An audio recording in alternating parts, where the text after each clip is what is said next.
hari-hari yang membuat banyak orang, bahkan kita sebagai anak-anak Tuhan, mengalami namanya takut.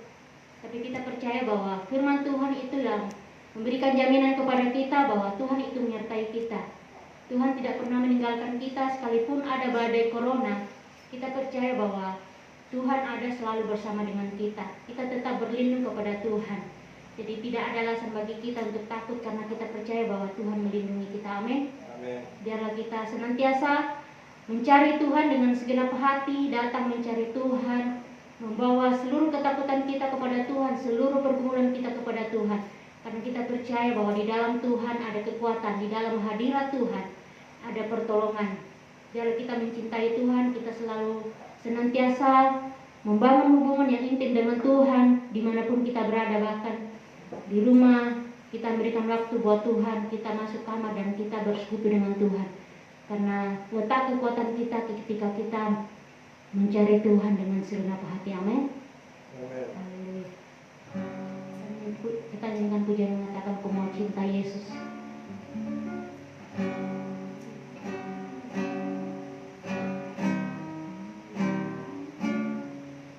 Mau cinta Yesus selamanya. Mau cinta Yesus selamanya. Meskipun badai silih berganti dalam hidupku, tetap cinta Yesus selamanya. Katakan, "Ku mau cinta Yesus."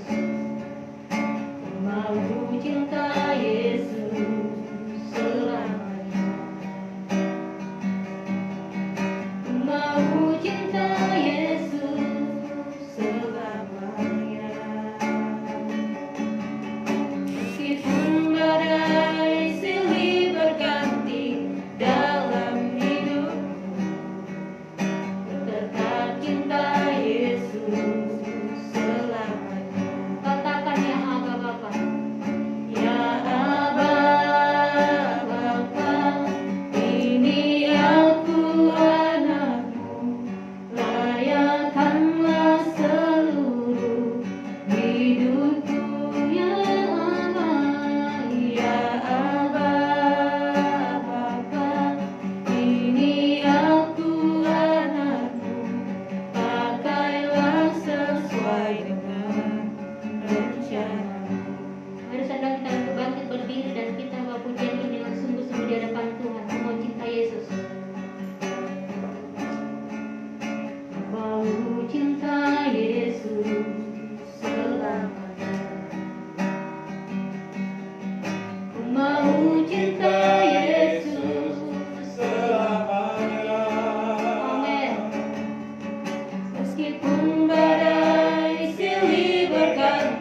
bagi kami Tuhan. Kami tidak dapat membalas kebaikan-Mu dalam kehidupan kami Yesus. Kami datang menyembah Kau dengan senang hati kami, membawa korban syukur kami di hadapan-Mu pada siang hari ini Tuhan. Biarlah ini menjadi dupa yang harum di hadapan-Mu ya Tuhan. Kami membawa seluruh kehidupan kami di hadapan-Mu ya Tuhan. Haleluya. Terima kasih Pujilah nama-Mu ya Allah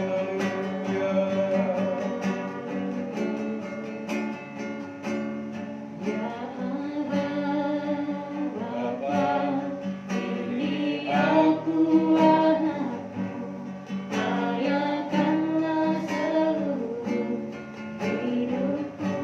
Ya Aba Bapa, ya Aba Bapa, ini aku anakmu, pakailah sesuai dengan rencana-Mu. Pakailah sesuai dengan rencana-Mu. Pakailah sesuai dengan rencana-Mu. Saya persilakan kepada Bapak Gembala untuk menyatakan kebenaran firman Tuhan. Silakan duduk.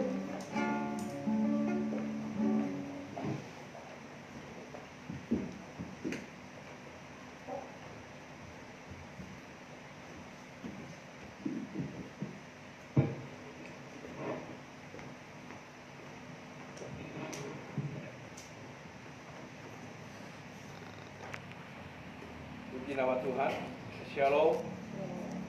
Puji Tuhan, pada pagi hari ini kita beribadah untuk saat ini karena masih bolong-bolong, artinya kemarin minggu pertama bulan Juni kita ada perjamuan kudus. Cuma saya minta maaf, saya tidak hadir, kurang sehat. Saya sempat sakit 2 minggu. Saya di kamar terus. Jadi anak-anak saya sama ibunya, dia di ruang tamu dan juga tidurnya satu kamar, mereka berempat. Dan saya di kamar tersendiri untuk sementara waktu. Saya harus mengasingkan diri saya karena saya tidak tahu apakah itu ada virus atau tidak. Tapi setelah saya ke dokter, ya puji Tuhan, dibantu dengan obat dan juga dibantu oleh kuasa Tuhan, saya puji Tuhan, saya merasa ada mujizat, saya disembuhkan. Jadi ada doa pribadi maupun saya mengikuti ibadah doa bersama secara online. Dan pagi hari ini puji Tuhan, seberapa saja kita hadir pada pagi hari ini, dan mungkin mulai hari ini sampai minggu-minggu depan kita akan terus beribadah, tidak bolong-bolong lagi. Namun memang hari ini kebetulan Faisal tidak bisa hadir bersama keluarganya karena Tami atau istrinya Faisal kemarin melahirkan. Dan hari ini saya dengar agak sedikit gawat, maka ditemani oleh Angel dengan, kalau nggak salah, ibu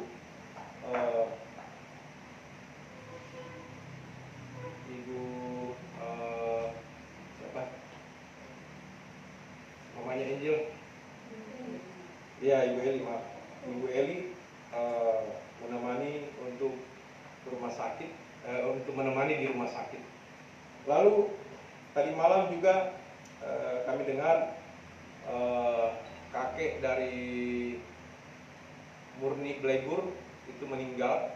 Maka hari ini sebentar jam 12 ada pemakaman dan Ibu Rika menghadiri ibadah pemakaman sebentar. Jadi hari ini seberapa kita hadir dulu tidak apa-apa, karena memang gereja-gereja di Makassar masih banyak yang belum beribadah. Saya mendengar mereka akan memulai pada bulan Juli awal. GSJA pun masih belum ada yang beribadah, baru kita mungkin yang beribadah di gereja.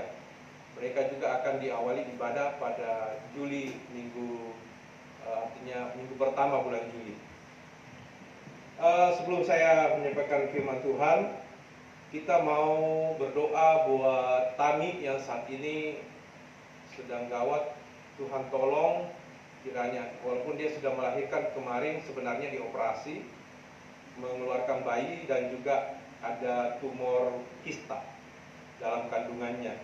Tapi mati lampu dan mengakibatkan akhirnya pecah ketuban. Akhirnya hari itu dia melahirkan normal. Hanya saja hari ini dia dalam keadaan sesak nafas dan keadaan tubuhnya agak kemampuan tubuhnya agak menurun. Jadi kita tolong bantu dalam doa. Jemaat Tuhan, mari kita bersama-sama berdiri. Kita mengangkat iman kita untuk Ibu kekasih Tami atau jemaat kita, yaitu istri dari Bapak Faisal. Mari kita satu dalam doa untuk berdoa buat Tami. Mari kita mengangkat tangan dan iman kita di hadapan Allah dan berdoa buat Ibu Tami secara khusus. Bapa Surgawi, pada pagi hari ini bersama sidang jemaat-Mu, kami mengangkat iman kami bersama-sama berdoa untuk Ibu Tami Natalia yang saat ini ada di rumah sakit.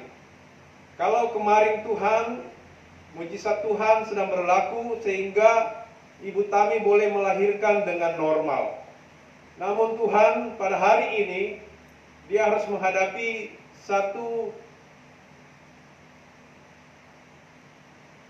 hal yang membuat dia dan keluarganya khawatir, oleh karena Ibu Tami saat ini hari ini rencananya akan dioperasi untuk mengangkat tumor kista. Namun ada sesuatu Tuhan yang dikhawatirkan oleh karena sesak nafas dan satu daya tahan atau kemampuan Tami menurun. Oleh karena itu kami perlu mujizat Tuhan. Kami mengangkat iman kami, tangan kami di hadapan Allah. Dan Tuhan, Engkau jamah saat ini Tami Natalia yang ada di rumah sakit, yang sedang berjuang Tuhan dalam hidupnya. Kiranya Tuhan Engkau jamah Tuhan Ibu kekasih kami, Ibu Tami Natalia, dalam nama Yesus. Agar kekuatan daripada Tuhan Yesus Kristus menyertai Ibu Tami, mendukung Ibu Tami, memberikan secara ekstra kekuatan Tami dalam hadapi Tuhan operasi pada saat ini. Kiranya Tuhan tolong Tuhan kesehatannya, berikan dia hidup Tuhan untuk mendampingi suami dan anak-anaknya, agar supaya Tuhan dia boleh tetap Tuhan berada dalam hidup yang Kau beri kesempatan baginya, sehingga dia tetap Tuhan boleh Tuhan memelihara anak-anaknya yang masih kecil. Kiranya Tuhan Engkau tolong memberikan kuasa dan mujizat bagi Tami Tuhan, agar supaya ia boleh Tuhan berada di dalam daya tahan tubuh yang kuat dan sehat dan pulih kembali. Biarlah kiranya kami boleh berjumpa dengan Tuhan Ibu Tami Tuhan dalam masa-masa bersama-sama dalam sidang jemaat Tuhan dan dalam pelayanan bersama-sama. Kiranya Tuhan tolong Tuhan melalui tangan dokter, para perawat dan di meja operasi Tuhan jamah dalam nama Yesus. Kirimkan malaikat untuk mendukung dan menolong Tuhan dalam Tuhan operasi saat ini. Kiranya Tuhan kuasa dan mujizat-Mu berlaku Tuhan atas keluarga Bapak Faisal, di mana saat ini istrinya sedang berjuang. Tuhan tolong kiranya, Tuhan hadir kiranya di rumah sakit, di ruang meja operasi, atau saat ini ada Tuhan di tempat di mana dirawat Tuhan Tami Tuhan di sebuah kamar di rumah sakit. Tuhan, kami berdoa dengan iman, kami percaya Allah hadir, Allah menjamah mujizat kuasa Tuhan, menyembuhkan dan menghidupkan Tami dalam nama Yesus Kristus Tuhan. Segala roh maut kami usir tolak dalam nama Yesus Kristus Tuhan. Dan biarlah kiranya kehadiran hidup dan kuasa mujizat terjadi buat Ibu Tami Natalia dalam nama Tuhan Yesus Kristus. Terima kasih Tuhan. Kami juga berdoa Tuhan buat keluarga besar Blegur, yang dimana Bapak atau kekasih kami, Bapak Blegur. Saat ini Tuhan kami mendengar bahwa kemarin tadi malam ia meninggal dunia.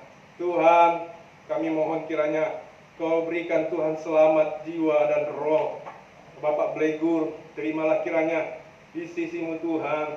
Ampuni bila ada dosa dan kesalahannya. Kuduskan beliau dan Kau terima di pangkuan Tuhan. Engkau terima jiwa dan roh daripada Bapak Blegur. Dan biar Kau berikan kekuatan dan penghiburan bagi keluarga besar Blegur Tuhan, maupun murni yang ada di NTT. Kiranya Tuhan tolong berikan kekuatan. Dan hamba-Mu Ibu Rika Elo saat ini sedang menghadiri ibadah pemakaman atas keluarga yang sedang berduka.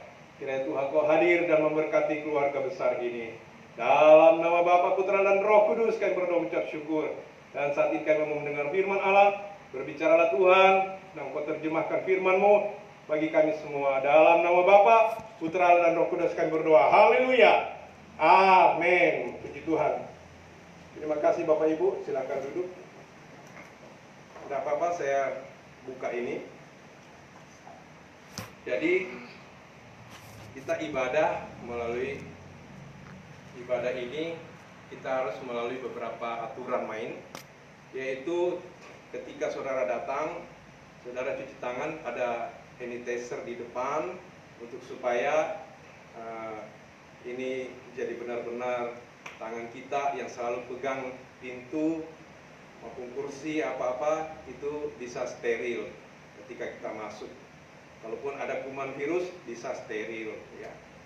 Lalu kita masuk harus pakai masker dan juga face shield. Tapi kenapa? Kalau kita ibadah tidak seperti jemaat Muslim, mereka tidak nyanyi. Tapi kalau kita kan menyanyi, jadi mengeluarkan suara, di mana di antara suara mulut itu keluarlah juga lendir dari mulut keluar. Nah, waktu keluar itu dengan memakai masker itu menahan. Terus apa gunanya ini, Pak? Jadi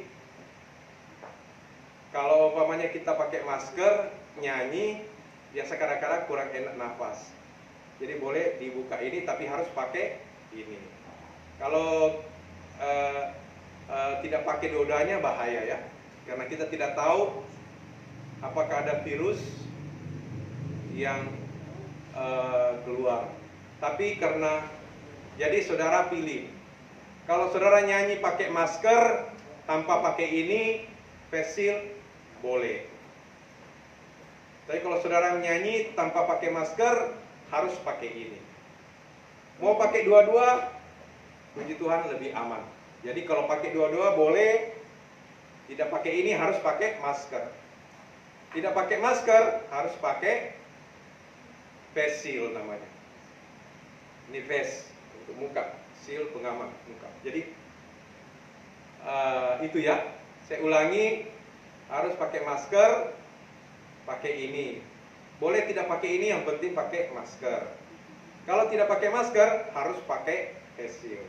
Nah, itu saya umumkan supaya jemaat-jemaat yang juga yang lain nanti besok-besok datang, kita bisa memberitahu mereka untuk supaya mereka pakai.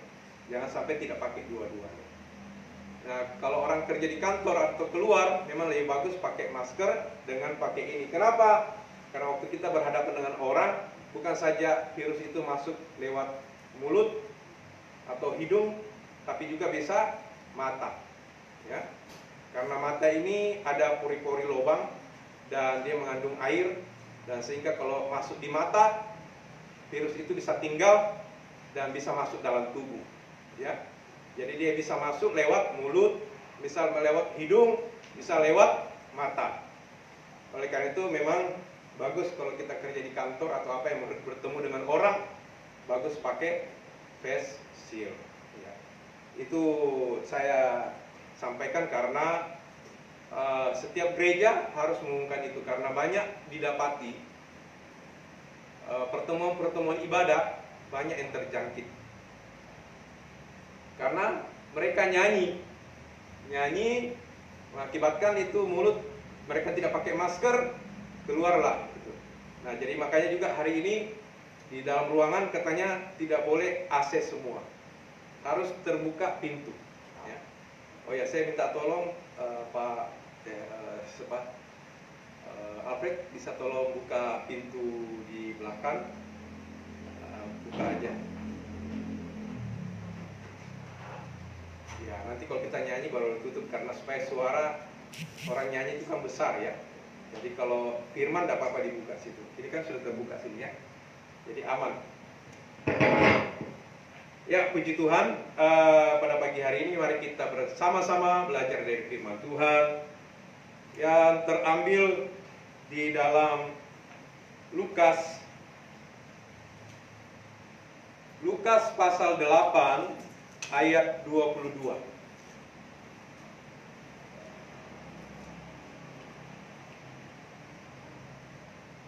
Injil Lukas pasal 8 ayat 22 sampai yang ke-25. Mari kita bersama-sama dengar firman Allah yang saya baca bersama-sama kita. Saudara simak. Angin ribut diredakan. Pada suatu hari, Yesus naik ke dalam perahu bersama-sama dengan murid-muridnya. Dan ia berkata kepada mereka, "Marilah kita bertolak ke seberang danau." Lalu bertolaklah mereka. Dan ketika mereka sedang berlayar, Yesus tertidur. Sekonyong-konyong turunlah taufan ke danau. Sekali lagi, angin taufan ke danau. Sehingga perahu itu kemasukan air dan mereka berada dalam bahaya. Maka datanglah murid-muridnya membangunkan dia, katanya, "Guru, Guru, kita binasa." Ia pun bangun, lalu menghardik angin dan air yang mengamuk itu. Dan angin dan air itu pun reda, dan danau itu menjadi teduh. Lalu kata Yesus kepada mereka, "Di manakah kepercayaanmu?" Maka takutlah mereka dan heran. Lalu berkata seorang kepada yang lain, "Siapa gerangan orang ini sehingga ia dapat memberi perintah kepada angin dan air dan mereka taat kepadanya?" Puji Tuhan, Bapak Ibu saudara kekasih dalam Tuhan. Ini kisah tentang Yesus berjalan dalam perjalanannya bersama-sama dengan murid-muridnya. Waktu itu mereka harus menyeberang dan melalui satu danau yang besar. Dan mereka perlu perahu, dan ketika mereka sedang berlayar untuk ke seberang, maka sekonyong-konyong datanglah angin ribut. Bapak Ibu saudara kasih dalam Tuhan, dalam kisah ini Yesus hadir bersama-sama dengan murid-murid dan orang-orang yang ada di dalam perahu. Ketika dalam perjalanan itu mereka sebenarnya tidak punya pemikiran bahwa akan ada angin ribut atau angin tofan. Saudara tahu angin tofan? Angin tofan itu bukan angin yang biasa-biasa, yang lewat kadang-kadang kita rasa sepoi-sepoi atau angin keras. Bukan saja angin keras, tapi ini angin taufan. Itu mengakibatkan bisa atap rumah maupun rumah-rumah kayu bisa terbawa angin taufan atau ambruk. Ya, bisa hancur rumah. Bahkan manusia yang lewat dengan angin taufan atau mobil itu bisa terangkat dan dilempar. Begitu kuatnya angin taufan itu, mengakibatkan air laut itu, air danau itu masuk ke dalam perahu, sehingga mengakibatkan mereka mau tenggelam. Mereka berada dalam bahaya. Ini mengkisahkan juga kepada setiap kita, menceritakan bahwa sebenarnya dalam kehidupan ini kadang-kadang kita merasa biasa-biasa. Tetapi ingatlah bahwa kadang-kadang sekonyong-konyong datanglah masalah besar, datanglah musibah, datanglah malapetaka atas suatu tempat atau daerah di mana kita tinggal di situ. ada masalah besar, ada musibah, ada malapetaka yang kita tidak tahu bisa terjadi kapan saja. Apakah itu gempa bumi besar dengan kekuatan mungkin 7 atau 8 skala Richter, yang itu yang disebut satu gempa bumi besar, yang bisa mengakibatkan bangunan rubuh dan mengakibatkan bahkan bisa tsunami. Dan kita tahu, pernah kita mendengar bagaimana keadaan waktu terjadi sesuatu di Palu yang begitu hebat, yang mengakibatkan ribuan bahkan puluhan ribu orang meninggal. Karena pada waktu itu mereka berada dalam tenang-tenang saja. Tiba-tiba sekonyong-konyong gempa bumi mengakibatkan mal dan bangunan-bangunan runtuh, dan mereka berlari keluar. Dan akibatnya terjadi tsunami yang mengakibatkan mereka tersapu dan banyak meninggal. Mereka lari ke gunung. Apa yang terjadi? Di gunung mengakibatkan tanah bergoyang dan menjadi lumpur, dan mengakibatkan rumah-rumah tenggelam dan orang-orang tenggelam dan terkubur di dalamnya. Ini berbicara tentang bahwa dunia di mana kita tinggal itu mengalami perubahan, dan bisa terjadi perubahan itu tiba-tiba. Dan kita sebagai manusia biasa tidak punya kekuatan, kemampuan dalam menghadapi keadaan berubah yang bisa mengakibatkan maut atau kematian yang kita biasa dengar terjadi di mana-mana. Bapak Ibu Saudara kekasih dalam Tuhan, sekarang apa yang kita harus lakukan sebagai orang yang percaya?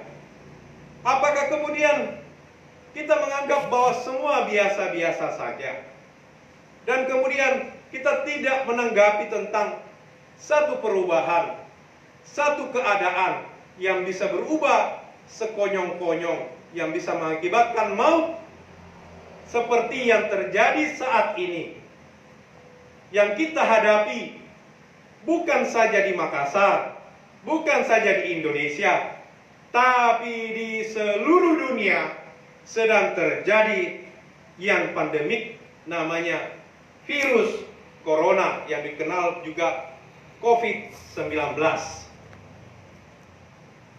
Dan kita melihat perubahan yang begitu nyata, bahwa dengan virus ini mengakibatkan ada ratusan orang meninggal kalau kita jumlahkan di seluruh dunia.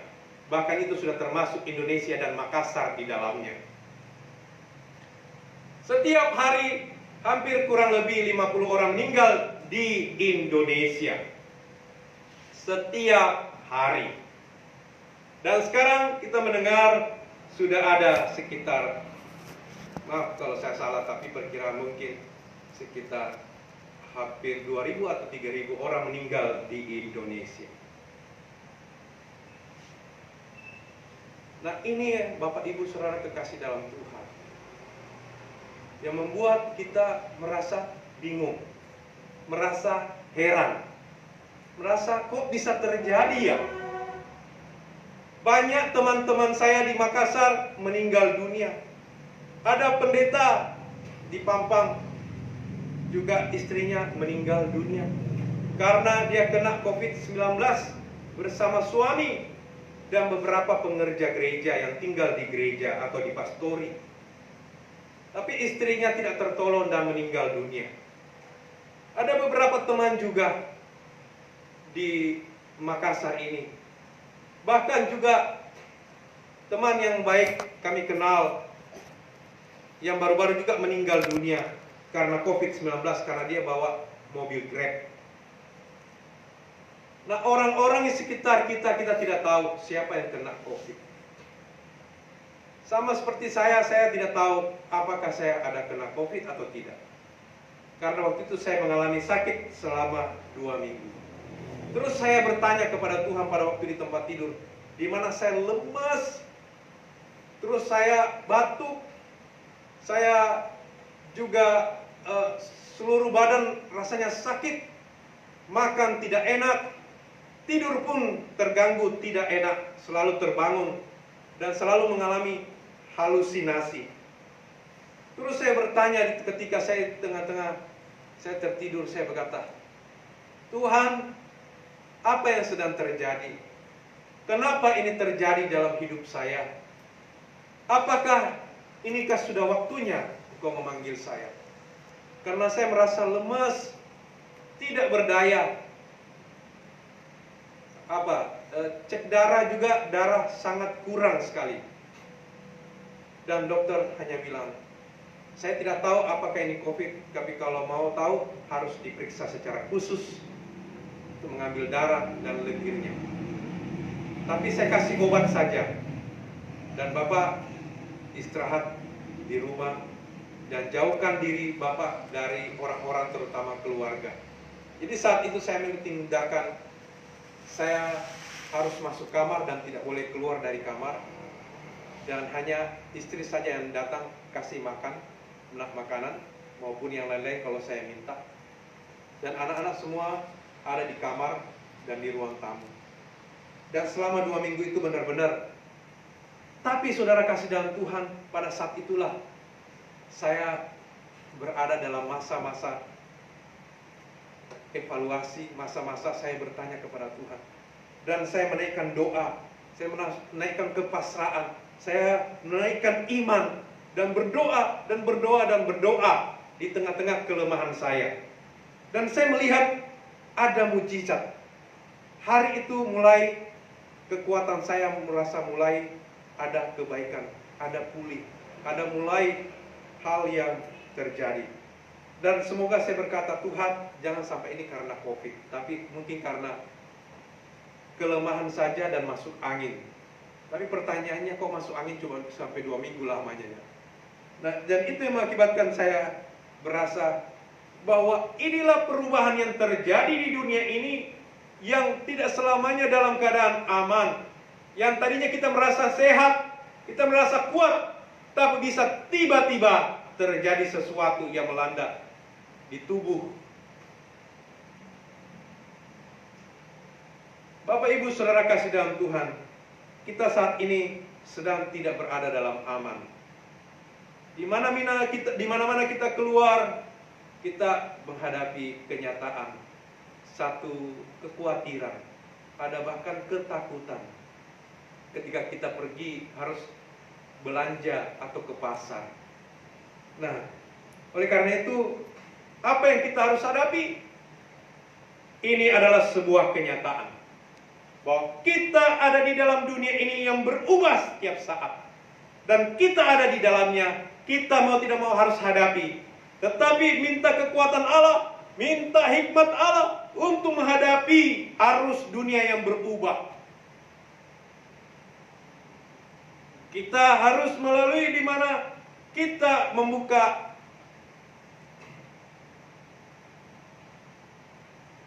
belajar dari keadaan ini, yaitu dengan pemerintah mendapati virus COVID-19 ini.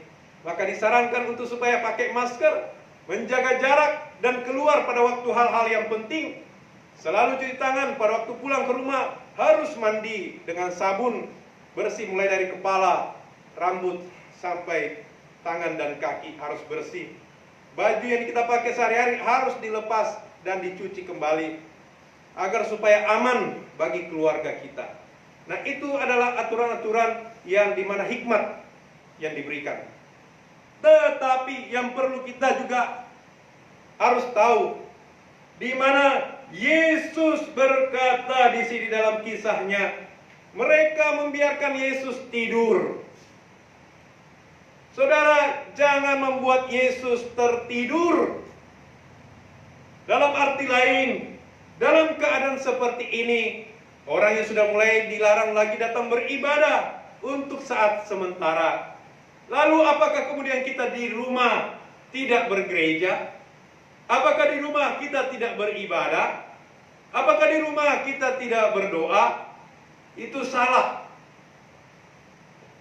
Yesus berkata, kalau engkau membiarkan aku tertidur, engkau tidak mengundang aku dalam hadiratmu, maka engkau berada dalam bahaya. Engkau bisa tenggelam hanyut dalam arus keadaan dunia yang seperti saat ini kita hadapi, virus corona. Jangan sampai kemudian penyakit itu melanda, lalu kita bilang, Tuhan ampuni saya. Jangan sampai maut menjemput kita, baru kita berkata, aduh, sudah terlambat. Di sini kita perlu Yesus. Di sini kita perlu iman. Di sini kita perlu kuasa daripada Yesus hadir dalam hidup kita, dalam keluarga kita. Jadi kita perlu berdoa, kita perlu kuasa, kita perlu mujizat. Nah, itulah iman. Dalam Roma 6 ayat 5 sampai 6 dan 10 mari kita buka.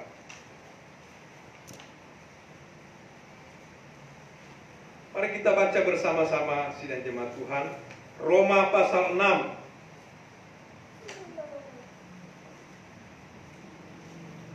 Roma pasal 6 ayat 5, ayat 6 dan ayat 10.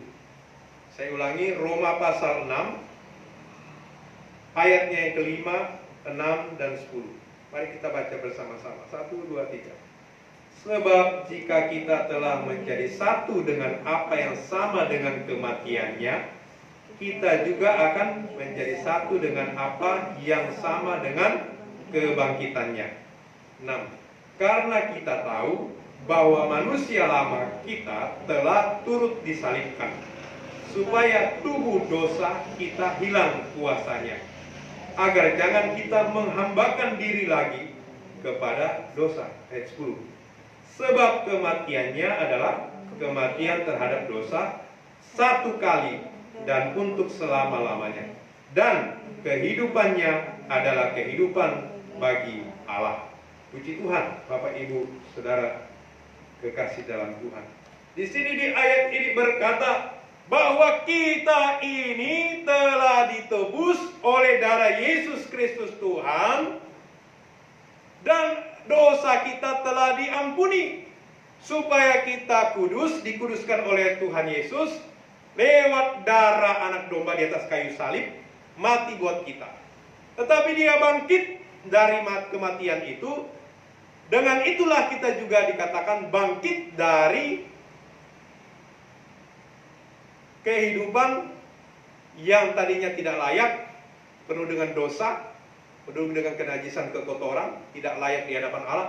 Tapi Allah sudah menyucikan kita dengan darah anak domba Allah yang kudus, supaya kita menjadi anak-anak Allah, supaya kita terbebas dari maut atau kematian, supaya kita diselamatkan baik dari dunia ini maupun masuk ke surga. Itu dengan kata lain bahwa kita sebagai anak-anak Allah ada dalam perlindungan Allah. Amin. Ada dalam perlindungan Allah, sehingga apapun yang kita alami, apakah itu sakit, apakah itu ada lewat virus corona, Tuhan pasti akan menjauhkan kita. Tuhan pasti akan menjaga kita. Kalaupun kita kena, pasti karena kita anak Allah, Tuhan akan menjaga kita untuk tidak meninggal atau tidak binasa. Kalaupun kita meninggal, itu sudah waktunya.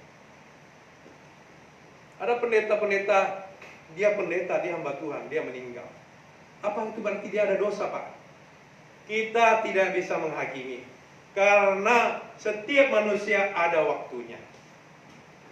Ada banyak kisah dalam Alkitab, hamba-hamba Allah mati karena dirajam batu. Apakah dia berdosa? Tidak. Tapi sudah waktunya untuk kemuliaan Tuhan terjadi. Ini menggambarkan kalau di dalam dunia ini tidak ada orang punya kuasa, bahkan pendeta tidak punya kuasa. Tetapi ingat, mereka adalah anak-anak Allah. Mereka ketika meninggal sudah pasti itulah waktunya dan dia masuk surga. Masuk surga. Karena di dalam dunia ini tidak ada yang kekal. Tidak ada di dalam dunia ini orang bilang saya mau hidup 1000 tahun. Tidak ada dalam dunia ini berkata saya manusia hebat. Tidak ada.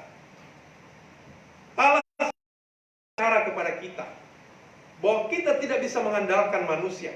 Kita tidak bisa mengandalkan hamba Tuhan yang hebat.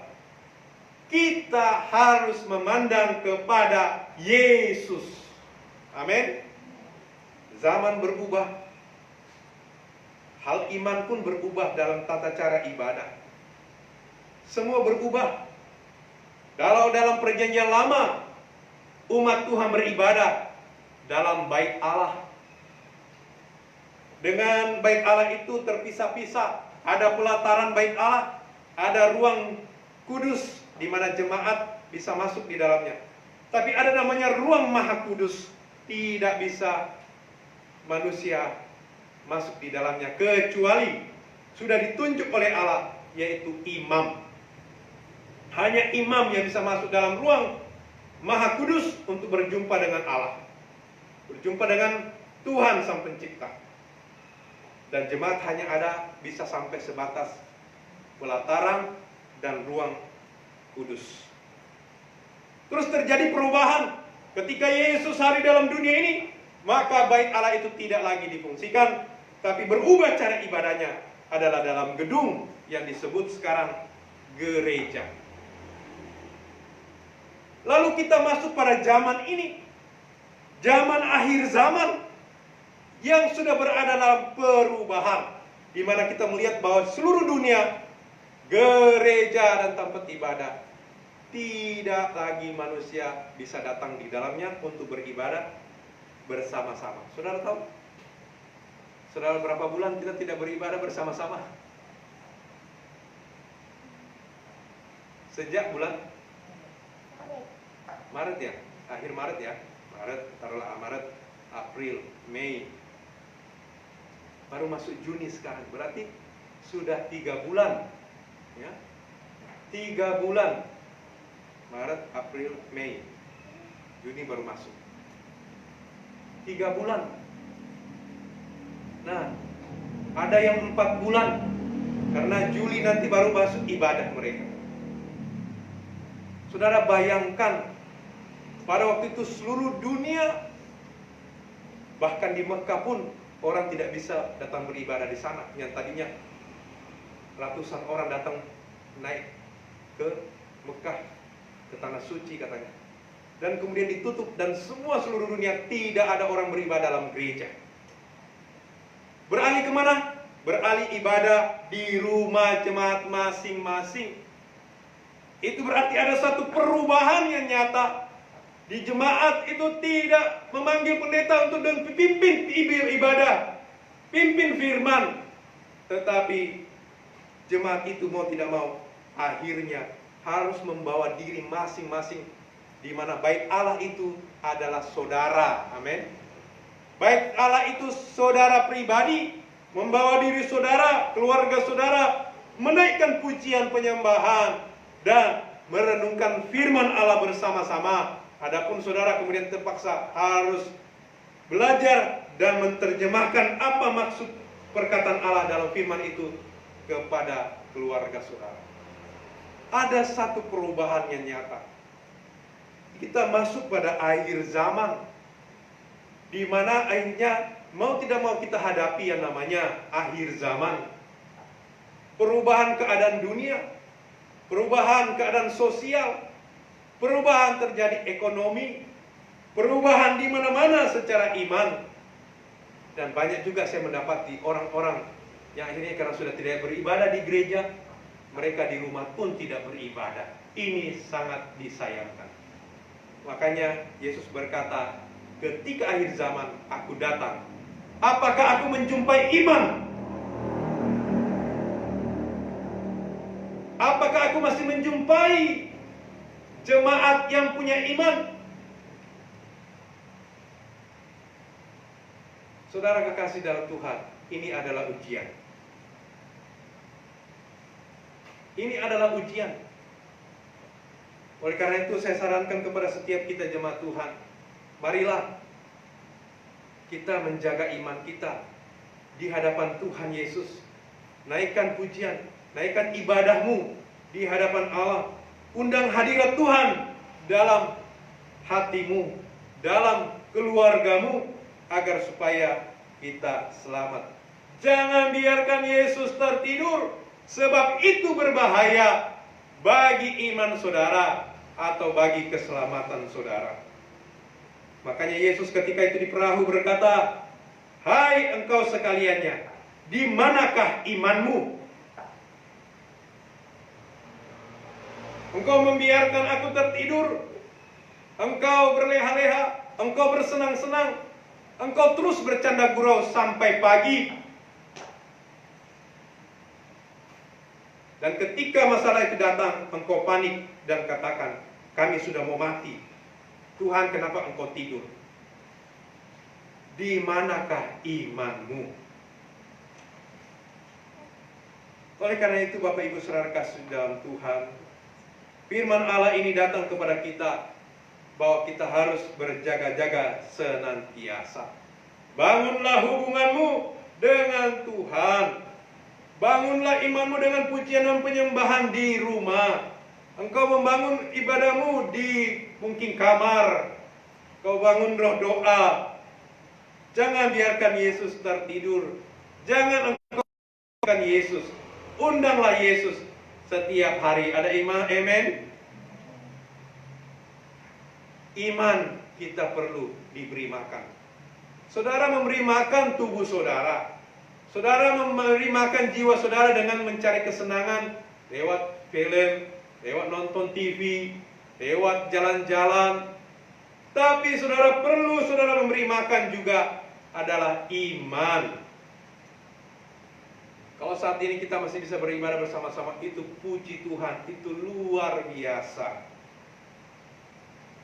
Saya berapa kali mau melaksanakan ibadah, tapi karena ada larangan pemerintah, dan juga saya berpikir juga tentang kesehatan jemaat. Karena kita tidak tahu ada jemaat yang datang dari Sungguh Minasa, datang dari Pampang, datang dari mana. Di mana daerah ini, Makassar, sedang berada dalam zona merah. Zona merah.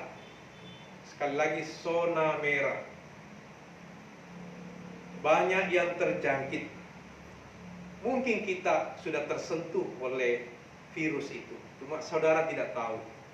Tapi karena saudara cuci tangan, akhirnya virus itu, corona itu mengalir mengikuti air.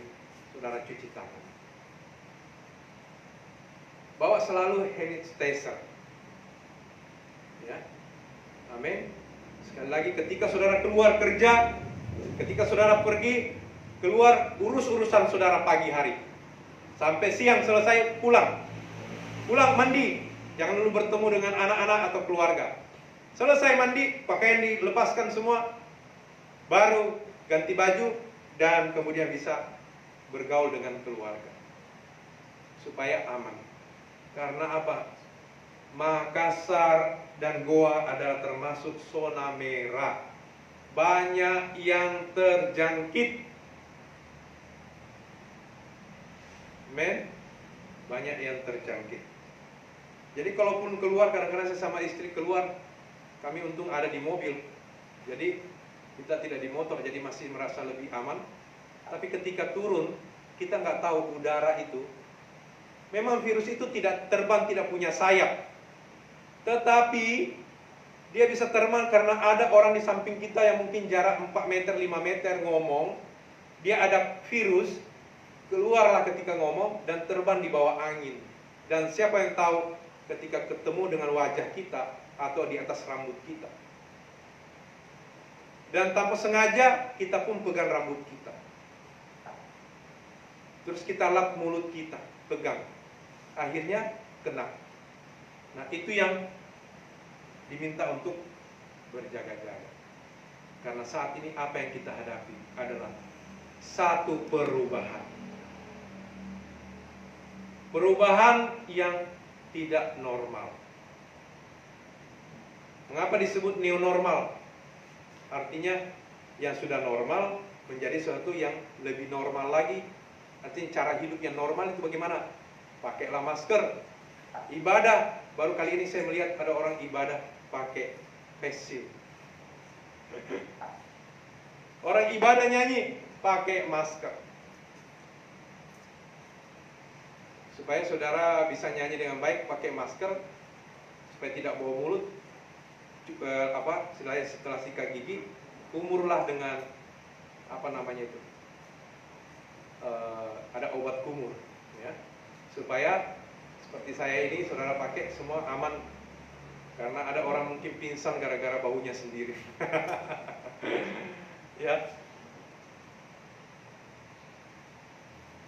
Tapi kita mau steril di mana aja kita berada, kita menjaga diri kita. Dan sekali lagi saya katakan, terutama dalam soal iman kita. Amin. Supaya apa? Ada perlindungan daripada Tuhan Yesus Kristus.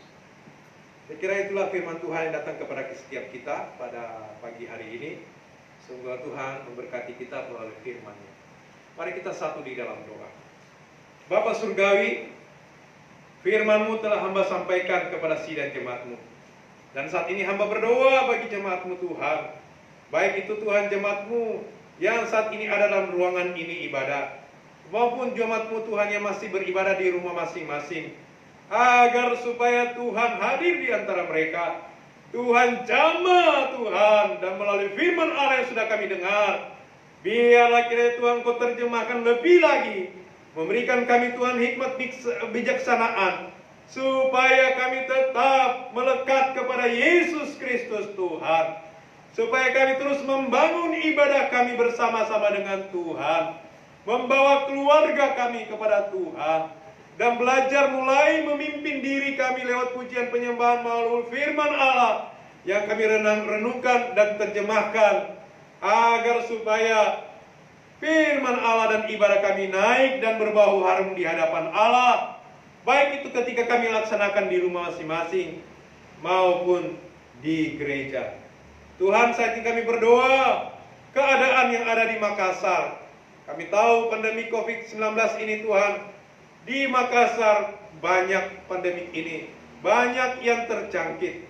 Oleh karena itu kami mohon kiranya ya Tuhan, tolonglah Makassar ini, agar supaya segala virus yang ada, yaitu virus COVID-19, agar supaya Tuhan, dalam nama Tuhan Yesus Kristus, Tuhan kami klaim dalam nama Yesus Kristus Tuhan, Tuhan hancurkan Tuhan virus corona ini dalam nama Yesus. Jangan biarkan tersebar, tapi berusaha membendungnya dan berusaha supaya itu benar-benar hilang dari kota Makassar, sehingga Tuhan kami boleh melihat keadaan normal boleh kembali. Kalaupun Tuhan ini karena dosa dan kesalahan kami, ampunilah kami Tuhan atas segala dosa dan kesalahan kami, dan kami mau kembali kepada jalan-Mu Tuhan. Dan Tuhan tolong agar benih firman Allah ini boleh sampai, dan siapapun penyebar daripada firman Allah melalui YouTube, melalui Facebook, melalui media, boleh sampai kepada seluruh jemaat Tuhan. Bahkan orang-orang yang belum mengenal Yesus, mereka boleh terbuka bagi Yesus Kristus Tuhan, sehingga banyak terjadi keselamatan, banyak terjadi pertobatan, dan menerima Yesus sebagai Tuhan dan Juru Selamat. Tuhan tolong kami semua, jemaat-Mu.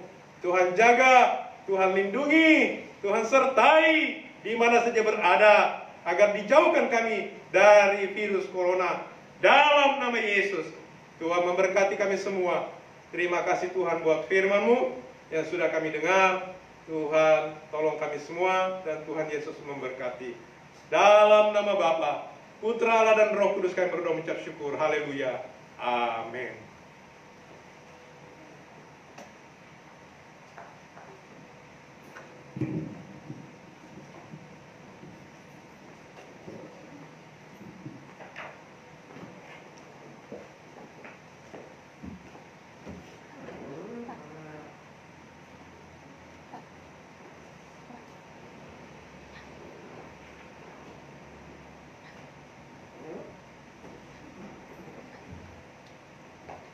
saatnya kita akan